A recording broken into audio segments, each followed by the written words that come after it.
Okay. Saan mas maraming masama? Sa streets or sa mahihirap or mayayaman? Sa experience mo? Well, siguro kahit pa rin sa mundo ng mga mayaman, meron pa rin dyan talaga na For sure.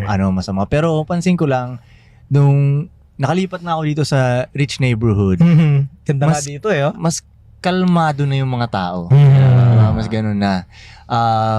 Hindi katulad sa, pag dun sa hoods pa, marami dun tao na frustrated pa sila eh. Correct. Kaya minsan, konting ano mo lang, masasapa ka dun dahil ibubuhos lang nila yung frustration nila sa'yo eh. Oo nga. May nagsabi nga yan sa akin dati, may OG na nagsabi sa akin dati, ang pinaka the best na martial art daw. Kasi di ba pag martial arts, para ma-protect mo yung sarili mo, di ba? Yes. Ang pinaka the best na martial arts daw para sa kanya is lumipat sa rich neighborhood. Okay. Kung gusto mong safety, mas lumipat ka sa rich neighborhood kasi nga mas kalmado na yung mga tao sa paligid mo niyan. Oo, Yun. dito walang, for sure, walang mga kapitbahay ka ritong mga akyat bahay or magnanakaw sa'yo, no?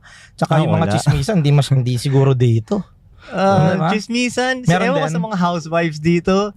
Siguro meron din. Meron din. Oo, hindi mo Konti-konti. mawala yung gano'n. Oo, Pero ito ibang kasi level matindi na. kasi paglabas mo, tambay sa tindahan siguro, kumpulan na ng chismisan, di ba? Mas pansin ko lang talaga dito, mas namamansin yung mga tao. Iniisip nila pa sa mga rich neighborhood, di namamansin yung mga tao. Hindi. Oh, yung unang ano ko dito, yun, good morning, good afternoon, ganyan talaga yun sila, nag-hayan sila. Yeah.